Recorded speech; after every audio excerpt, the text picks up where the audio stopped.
ya. Ini adalah analisis domain ya. Jadi gambaran secara umum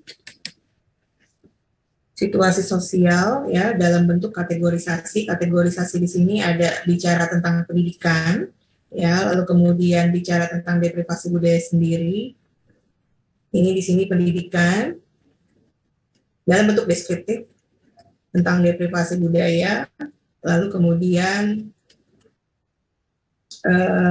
real life system, dan real system itu ada hidup, belajar, dan bekerja Bapak dan Ibu.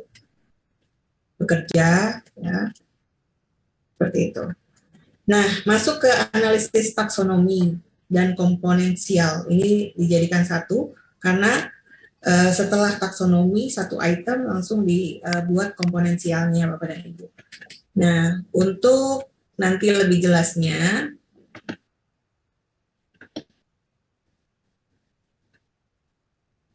sebentar, ini banyak banget nih.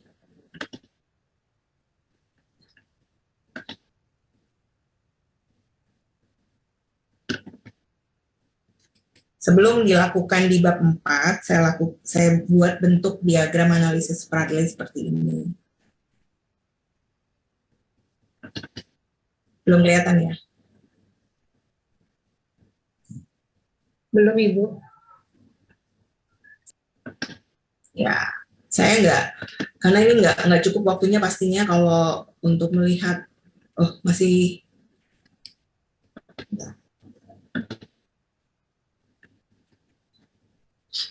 ini.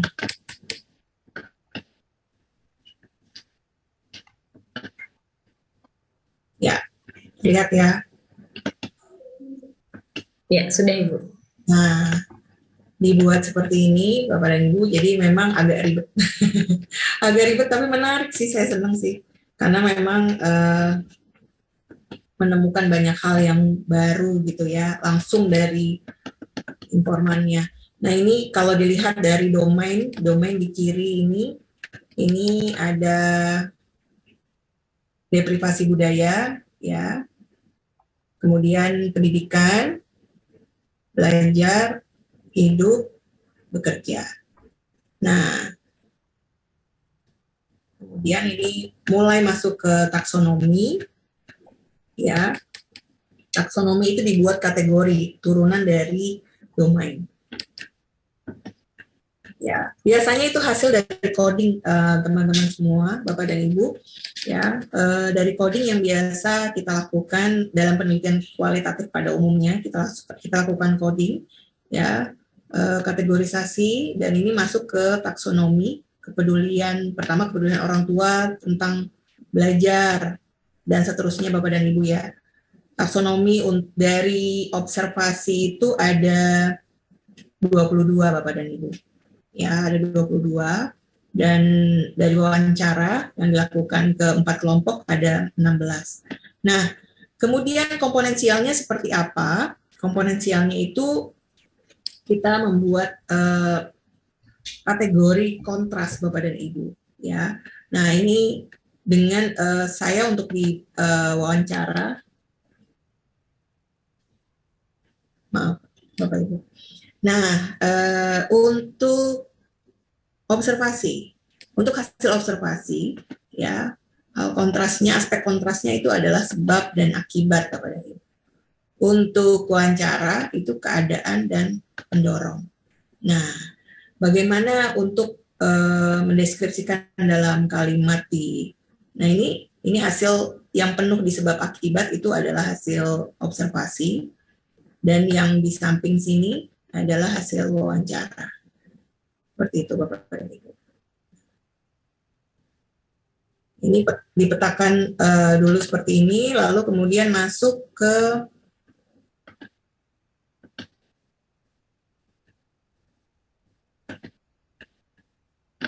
bab 4 ini.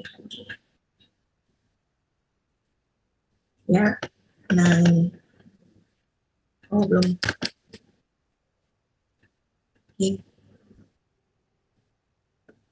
Ini saya menggunakan NVivo, Bapak dan Ibu.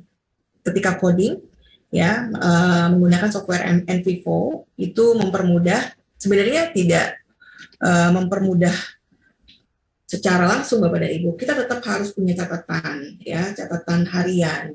Lalu kemudian dituangkan dalam transkrip catatan, ya, catatan itu bukan wawancara. Nanti ada catatan observasi, ya, catatan observasi itu dilakukan 2 minggu, ya, 1 minggu, 2 minggu ada berjeda sekian hari untuk diskusi hasil-hasilnya, Bapak dan Ibu. 2 minggu itu full observer itu menginap dan ikut sekolah Bapak dan Ibu. Ya, ikut sekolah anak-anak yang diteliti ya partisipannya. Nah, itu semuanya dibuat transkripnya. Seperti biasa, seperti halnya kualitatif yang lain. Nah, NT4 ini hanya membantu untuk bisa mempermudah bagaimana nanti kategorisasi dan lain-lain. Tetap saja coding dan lain-lainnya harus dipikirkan tidak secara otomatis juga. Mungkin Bapak Ibu yang sudah familiar dengan NT4 mengerti dan paham. Nah, tapi ini sangat membantu ya. Jadi tidak perlu membuat diagram-diagram sendiri Bapak dan Ibu. Ini taksonomi pertama dari hasil fokus grup interview dulu.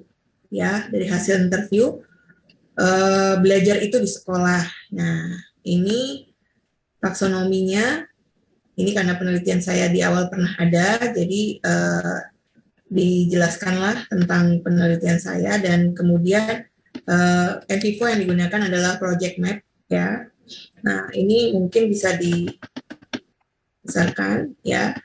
Ini adalah hasil dari guru-guru, pejabat desa, masyarakat atau masyarakat dan kabit ya tentang belajar itu di sekolah. Nah, ini panah-panah ini jelas ini dari di rumah jarang belajar, di kampung lebih penting pendidikan agama, itu yang bercerita adalah pejabat desa ya. Kemudian orang tua berwawasan terbatas untuk mengajarkan anak di rumah ya, karena memang mayoritas punya pendidikan yang rendah ya Bapak dan Ibu. Bahkan banyak yang tidak sekolah SD ya, jadi memang seperti itu keadaannya, dan belajar tidak harus di sekolah. Ini tokoh masyarakat yang mengatakan. Jadi kita bisa mudah mengidentifikasi itu asalnya dari mana jika menggunakan NT4 Bapak dan Ibu. Nah, ini seperti ini. Kemudian untuk komponensialnya Bapak dan Ibu berdasarkan gambar tadi. Nah, tadi kan dibuat ya kategori kontrasnya, sebab akibat. Nah, jadi komponensial pada item tersebut terlihat perbedaan pada sebabnya, yaitu orang tua berpendidikan rendah dan berwawasan terbatas untuk mengajarkan anak di rumah, dan akibatnya anak tidak merasa belajar di rumah itu penting, dan setiap kejadian dalam hidupnya adalah belajar. Nah, itu semua dari yang ada di gambar ini Bapak dan Ibu. Ya, dibuat komponensialnya, aspek kontrasnya. Ini mohon maaf berantakan Bapak dan Ibu, karena tadi saya sempat edit malah jadi berantakan.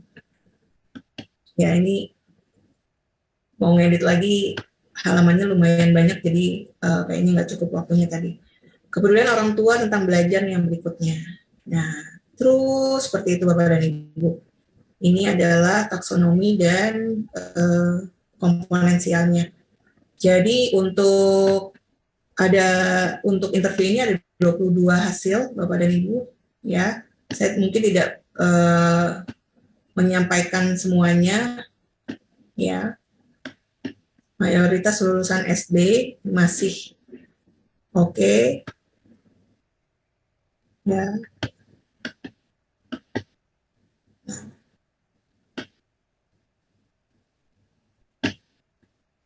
Yang bicara tentang motivasi hanya guru-guru, karena ternyata memang yang tahu guru-gurunya ya, yang lain tidak bicara tentang hal tersebut.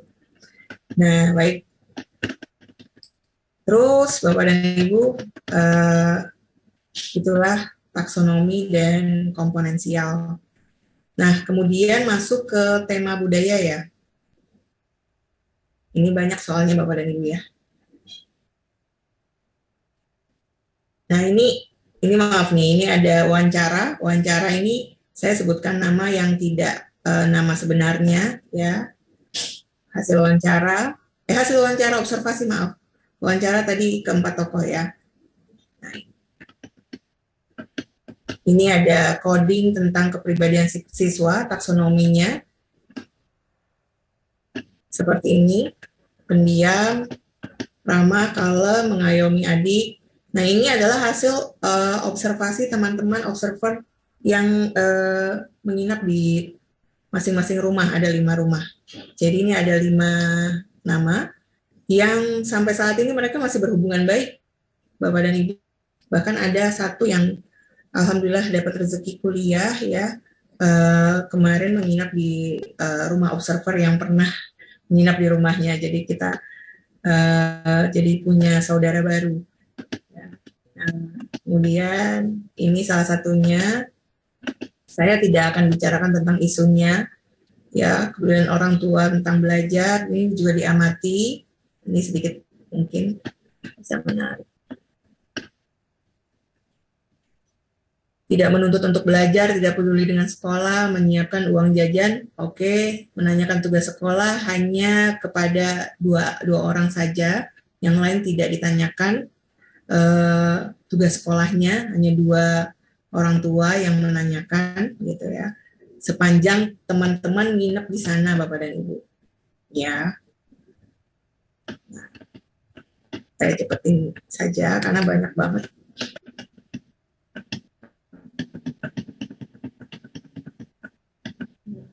Yang berikutnya adalah tema budaya ya.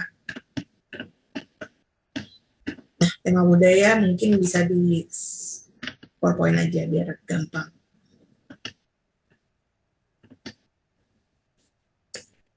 Nah, Bapak dan Ibu, ini tema budaya ditemukan dari tadi domain, taksonomi, lalu kemudian komponensial, ya, bahwa pendidikan belum menjadi prioritas utama kehidupan Bapak dan Ibu.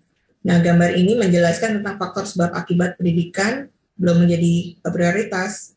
Jika dipandang dari perspektif sosial ekonomi, ini bisa dilihat ya, maka faktor kekurangan ekonomi lah yang menjadi faktor penyebab utama. Namun jika dipandang dari perspektif pendidikan, maka keteladanan pendidikan dari orang tua yang kurang menjadi faktor utamanya Bapak dan Ibu. Nah, pendidikan dapat membangun individu menjadi lebih baik, sehingga faktor ekonomi akan bertumbuh seiring dengan perkembangan individu. Itu yang akan nanti dilakukan di eksperimen Bapak dan Ibu. Ini kondisi, ini jadinya tema budaya, tema besar yang didapat dari analisis sebelumnya Bapak dan Ibu. Ya, ini temuan yang pertama. Lalu kemudian temuan yang kedua, teori-teori tentang deprivasi budaya, banyak Bapak dan Ibu yang menyampaikan tentang faktor-faktor deprivasi budaya atau karakteristik deprivasi budaya tertentu. Nah, ini versi deprivasi budaya di Banten yang tempat saya penelitian itu ya, di salah satu SMP swasta. Luar biasa Bapak Ibu, SMP swasta ini gratis ya, jadi memang impian orang kampung sana yang kebetulan punya rezeki yang luar biasa, memfasilitasi SMP gratis di sana untuk teman-teman, untuk penduduk di sana bisa mengenyam SMP, karena banyak memang hanya sampai lulusan SD. SMP negeri jauh-jauh Bapak dan Ibu. Jadi akhirnya orang, ini dari tadi belum di-share ya, orang-orang di sana sangat berterima kasih, walaupun awalnya itu penuh tantangan luar biasa, karena seperti ancaman sekolah ada di tengah-tengah mereka yang memprioritaskan ekonomi daripada pendidikan Bapak dan Ibu. Jadi ancaman di awalnya, tapi sekarang mereka bersyukur bahwa ada sekolah SMP tersebut di sana. Nah, ini faktor-faktor budaya, deprivasi budaya, tadi pendidikan, ya ini temuan satunya Bapak dan Ibu, pendidikan belum menjadi prioritas utama. Nah, ini adalah bagannya. Ini juga dilakukan dengan NVivo. Kemudian ini adalah faktor deprivasi budaya. Faktor deprivasi budaya inilah yang menghaskan deprivasi budaya di lingkungan tempat penelitian saya, Bapak dan Ibu. Mungkin tidak bisa digeneralisasi, tapi paling tidak di lingkungan tersebut ini bisa jadi rujukan Bapak dan Ibu. Nah, potensi perubahan pada pola pikir Bapak Ibu dan perumusan tujuan hidup pada anak-anak, sedangkan teladan orang tua itu rendah, ya, serta latar belakang ekonominya juga sama. Indikator yang sulit dirubah kayaknya, karena telah jadi zona nyaman untuk mereka ya. Nah, kemudian kemampuan berbahasa juga kurang, tapi biasanya itu akan mengikuti perubahan karena pola pikir dan tujuan yang telah berkembang nantinya Bapak dan Ibu ya. Kemudian ini temuan ketiga, tema budaya Bapak dan Ibu, tentang real life system anak yang mengalami deprivasi budaya. Nah, real life systemnya seperti ini Bapak Ibu, hidup, bekerja itu mereka saling terkait. Prioritas mereka adalah hidup, bekerja. Ya, hidup ya menurut mereka mengalir begitu saja, nggak ada tujuan apa-apa dan pasrah saja menerima takdir, dan kemudian bekerja ya untuk mendapatkan uang sebagai biaya hidup dan lain-lain. Sedangkan belajar itu suplementatif Bapak dan Ibu, ya, belajar hanya di sekolah untuk mengetahui yang belum diketahui aja gitu ya. Kalau nggak bisa belajar ya nggak apa-apa gitu ya, buat mereka itu seperti itu. Ini tema budaya yang ketiga Bapak dan Ibu. Nah, setelah itu, jadi setelah selesai semuanya, dalam analisis tidak ada, tapi untuk penelitian kualitatif itu memang harus ada sebuah akhir ya, rangkaian akhir proses analisis. Nah, ini saya membuat memos itu hasil dari kristalisasi rangkaian proses analisis penelitian ya, real life system yang terlihat dalam kehidupan anak yang mengalami deprivasi budaya itu hidup dan bekerja sebagai sistem utamanya, sedangkan belajar sifatnya pendukung yang tadi dijelaskan Bapak dan Ibu tergambarkan dari sini Bapak dan Ibu. Ini diekstrak lagi Bapak Ibu ya dari semua analisis tadi, dan kemudian dalam memos tadi faktor utamanya adalah pola pikir Bapak dan Ibu. Nah, pola pikir yang sederhana. Semua pergerakan perubahan diupayakan oleh anak ataupun keluarga, belum banyak yang berhasil Bapak dan Ibu. Nah, disebabkan oleh pola pikir yang masih sama. Seperti tadi hidup mengalir, ya kan? Kemudian keadaan ekonomi yang kekurangan, pendidikan yang belum menjadi prioritas, orang tua belum menganggap pendidikan itu penting, dan lain-lain. Hal tersebut itu menyebabkan mereka hanya berpikir hal konkret saja dan bertindak dulu baru berpikir Bapak dan Ibu. Ini seperti ini, dan kemudian ini kerangka pendidikan berbasis real life system. Ya, ini masih perlu harus digodok lagi Bapak Ibu ya. Saya agak minder juga nih menyampaikan depan Prof. Rozin dan lain-lain. Pasti ahlinya ini masih harus digodok lagi. Tentunya ini bukan akhir, baru awal yang masih yang masih perlu banyak evaluasi. Nah, ini berangkat dari proses pemahaman kerangka pikir saat ini, refleksi diri, proses mempelajari dan memahami kerangka pikir baru dengan cara dialog dengan peers dan guru. Jadi memang pendidikan berbasis real life system ini dialogis, utamanya adalah teknik dialog yang diperbanyak, karena sumber pembelajaran untuk pembelajaran berbasis real life system ini adalah cerita siswa Bapak dan Ibu. Cerita siswa sehari-hari, hari itu apa ceritanya. Nah, kemudian modeling, stimulasi. Nah, mempelajari cara mengubah cara pandang ya dengan merumuskan goals dan kemudian beraksi atau transformasi. Nah, tujuannya Bapak dan Ibu kerangka pikir ini ya setelah dikonstruk dan kemudian dieksperimenkan, ada perubahan tujuannya ya, dari hidup dan bekerja hanya hidup dan bekerja sebagai prioritas, belajar hanya suplementatif, kemudian menjadi siklus yang sinergis. Nah, ini hasil eksperimennya, pre-eksperimen, kayaknya nggak relate dengan etnografi, ya, yang jelas ada banyak peningkatan Bapak dan Ibu, termasuk hasil evaluasi pasca intervensi. Nah, ini temuan penelitian tahap ketiga Bapak dan Ibu.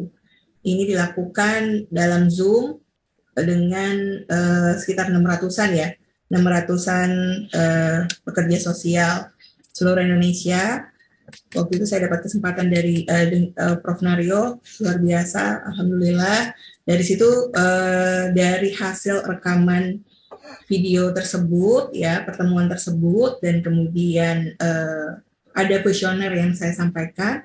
Nah, didapat temuan penelitian tahap ketiga ini tema budayanya, Bapak dan Ibu ya. Tadi tetap etnografi kritis ada domainnya, ada taksonominya, ada komponensialnya. Nah, ini adalah tema budayanya.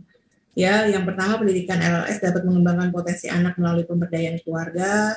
Pendidikan RLS merupakan pendidikan kolaborasi anak, orang tua, sekolah, dan petugas sosial berwenang. Kemudian pendidikan RLS dapat memutus mata rantai kemiskinan. Nah, ini alhamdulillah Prof. Sunaryo Rakadinata memperkuat saya dalam bukunya Bapak dan Ibu mendefinisikan pendidikan kehidupan nyata, bahwa sistem kehidupan nyata dalam perspektif pendidikan adalah sistem yang menempatkan keterpaduan belajar, hidup, dan bekerja sebagai poros pergaulan pedagogis. Proses pendidikan menjadi representasi atau model dari kehidupan nyata. Nah, ini programnya. Saya nggak akan jelaskan terlalu banyak, Bapak Ibu ya, pembelajaran RLS, bimbingan RLS, dan orang tua peduli pendidikan. Nah, ini hasil akhirnya mungkin bisa dilihat secara keseluruhan, ya, dimulai dari sini, deprivasi budaya, yaitu kekurangan contoh budaya yang baik, ya, terutama biasanya dalam lingkungan keluarga, lingkungan terkecil, yaitu orang tua.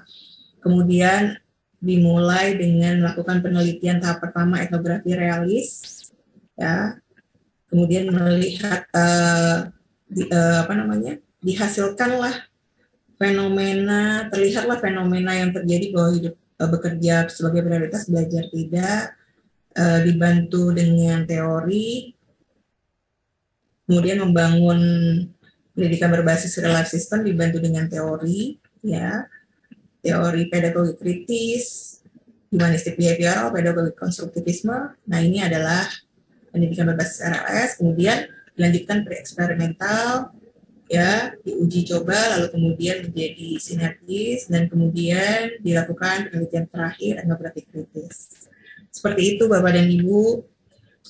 Saya mohon maaf lahir batin jika tadi makalah yang disampaikan ataupun mungkin presentasi secara keseluruhan itu kurang berkenan, ya, karena memang tentunya tadi penelitian makalah yang memang saya buat itu tentunya masih banyak sekali kekurangannya, ya, dan butuh evaluasi dari Bapak Ibu dan juga teman-teman, termasuk penelitian saya nih. Wah, ini saya nekat banget nih, buka penelitian disertasi saya, pastinya harus banyak revisi lagi. Seperti itu. Terima kasih. Mohon maaf lahir batin. Assalamualaikum warahmatullahi wabarakatuh. Waalaikumsalam warahmatullahi wabarakatuh. Terima kasih banyak Ibu Ais sharing pengalamannya ya, meneliti di penelitian disertasinya etnografi begitu. Monggo Bapak, Ibu, Mas, dan Mbak yang tertarik atau mungkin sedang meneliti etnografi dan ingin berbagi keresahannya atau menanyakan sesuatu kepada Ibu Ais, monggo disilahkan Bapak, Ibu, dan Mas, Mbak.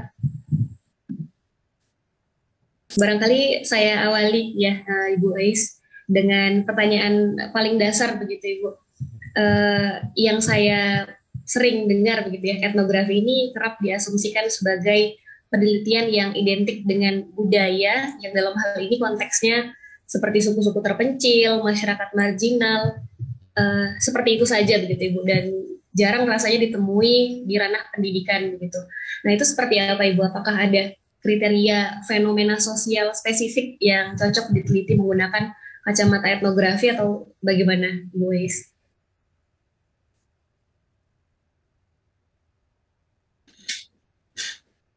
Mbak Putri, mahasiswa S3 ini? Saya sedang S2, Ibu. Oh, Masya Allah. Insya Allah lancar ya sampai nanti S3. Terima kasih. Ya, katanya disertasi, tesis, skripsi yang benar, yang baik itu adalah yang selesai ya katanya. Nah, tantangannya memang hanya diri sendiri, tidak ada orang lain. Nah, semangat buat para pejuang skripsi, tesis, dan disertasi. Nah, tadi pertanyaan Mbak Putri tentang etnografi di ranah pendidikan. Nah, etnografi di ranah pendidikan sebenarnya bisa dilakukan. Hanya memang perlu strategi khusus ya, gitu. Tentang misalnya sekarang banyak banget ya yang memang kita bisa lakukan, seperti misalnya kita mau melihat fenomena anak-anak underachievement gitu ya.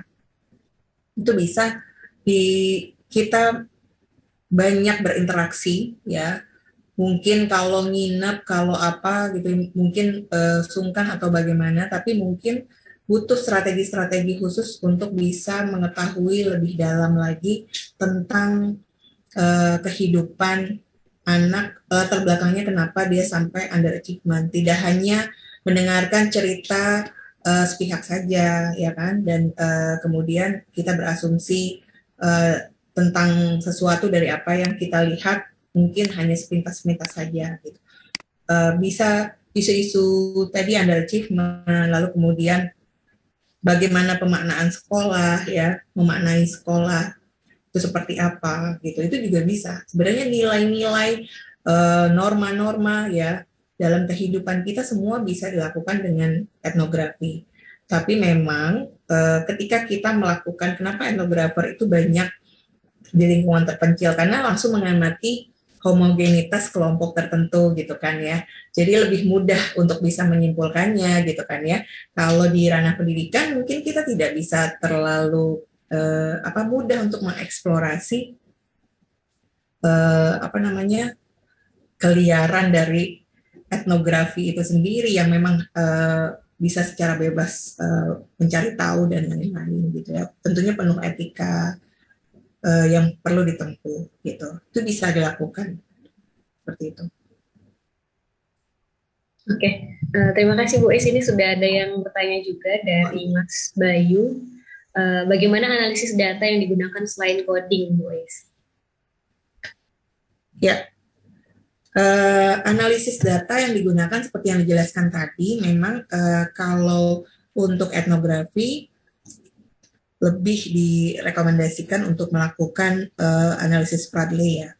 Karena dengan analisis Spradley ini, yaitu tadi analisis domain, taksonomi, komponensial, dan juga yang terakhir melahirkan tema budaya, itu jelas hasil dari etnografinya gitu kan. Dari pengamatan kita dan tema budaya di akhirnya itu jelas. Nah, kalau menggunakan analisis lain itu agak kesulitan untuk menarik tema budaya yang kita bisa peroleh gitu ya. Nah, untuk coding tentunya ya pastinya ya dalam kualitatif apapun pendekatannya tetap harus dilakukan, karena akan mempersulit kita kalau memang tidak kita melakukan coding. Jadi coding adalah dasarnya penelitian kualitatif. Kemudian dilanjutkan dengan analisis yang kita tentukan. Untuk etnografi ini adalah analisis Spradley. Gitu. Baik, semoga terjawab ya Mas Bayu. Ini juga sudah ada lagi Bu Wais ya. Dari Mbak Lia Mareza. Risetnya menarik sekali Bu, izin bertanya, untuk riset etnografi apakah perlu triangulasi dari ahli budaya atau budayawan sebagai pelengkap data? Ya, bentar.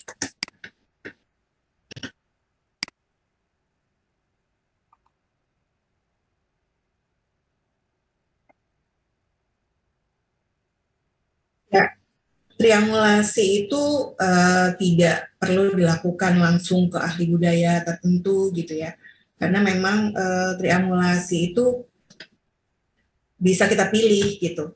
Nah, triangulasi dengan metodenya atau triangulasi antar peneliti, triangulasi juga dengan sumber datanya, triangulasi teorinya, ya bentuk konfirmasinya bisa kita pilih. Untuk saya banyak sih kemarin yang tadi saya share itu triangulasinya antar peneliti ya, observer dan lain-lain, dikonfirmasi, lalu kemudian sumber-sumber datanya dan juga teori dilakukan seperti itu. Tidak harus langsung, kecuali kalau memang kita nanti mengkonstruk sesuatu, menghasilkan sesuatu yang tadi seperti dilakukan karena kebetulan mixed method, jadi harus melahirkan model, kemudian dikonstruk. Nah, itu model tersebut yang memang diminta pendapatnya kepada ahli-ahli. Jadi bukan hasil analisisnya, seperti itu. Ya, begitu Mbak Lia, apakah ada tanggapan atau mungkin Bapak Ibu dan Mas Mbak yang lain yang masih ingin berdiskusi dengan Ibu Ais? Ya. Masih diperbolehkan ya, Bu Ais? Masih cukup ya waktunya. Please, sedikit bertanya boleh. Bertanya ya. Kayak ujian disertasi kalau pasti gitu. Enggak, bukan. Saya penasaran sih. Riset Ibu ini ternyata membawa pedagogis kritis. Ya. Sementara pedagogis kita itu Ibu kan sudah tahu sendiri situasi sekarang ini seperti apa. Jauh dari apa ya namanya kritis. Karena jangankan kita diberikan kebebasan untuk ya mengembangkan diri, bahkan banyak aturan yang membuat pedagogik kita itu ya struktur, tidak seperti konsepnya Paulo Freire dan kawan-kawan itu. Manteruan gitu aja Ibu. Ya. Jadi gimana Pak?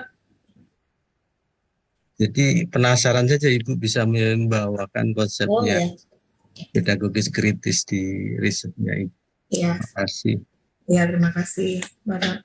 Jadi berangkat dari diskusi dengan soal skenario, kira-kira memang sandingan teori pedagogiknya apa untuk pendidikan berbasis relasi sistem ini, khususnya untuk anak deprivasi budaya. Nah, ketika bicara tentang karakteristik deprivasi budaya yang memang kekurangan budaya baik dari lingkungan sekitarnya, lalu kemudian kekurangan budaya baik itu akhirnya melahirkan kondisi yang kurang baik juga ya, seperti misalnya kekurangan ekonomi, ya kekurangan pendidikan dan lain gitu ya. Nah, akhirnya bisa dikatakan lingkungan tersebut adalah lingkungan deprivasi budaya, itu lingkungan yang termarginalkan. Nah, kemudian akhirnya dibaca beberapa pendekatan pedagogik yang memang masuk adalah kritis, dan memang ketika dialognya Freire itu kita praktekkan di sana ya, tadi memang intinya adalah dialog itu luar biasa, dari yang sulit untuk bicara tentunya pastinya ya, banyak siswa yang sekarang juga sulit untuk bicara, apalagi mereka yang memang mungkin biasa mendengarkan penjelasan guru ya dengan teknik-teknik yang pembelajaran ceramah pada biasanya. Nah, itu justru tereksplorasi dengan baik dan pemahaman mereka terhadap mata pelajaran itu jauh lebih baik. Karena mereka dialognya itu bercerita tentang kehidupan sehari-hari. Akhirnya belajar matematika nanti juga dengan cerita hari itu, dengan berdasarkan sumber cerita hari itu. Jadi menarik sumber dari selain sumber belajar itu, selain buku pelajaran, itu adalah cerita siswa gitu. Itu yang akhirnya ternyata anak-anak yang selama ini sulit memahami misalnya tadi matematika sebagai momok atau yang mata pelajaran lainnya gitu ya, sulit banget memahaminya karena memang nggak tahu tujuannya buat apa, lalu kemudian maksudnya apa ini untuk kehidupan sehari-hari gitu kan teori ini gitu. Kemudian mereka jadi lebih relate gitu ketika berasal dari cerita mereka dan kemudian itu dikembangkan gitu. Jadi lebih memahami dan prestasi belajar lebih meningkat, walaupun mungkin tetap menjadi PR di beberapa pelajaran gitu. Bapak.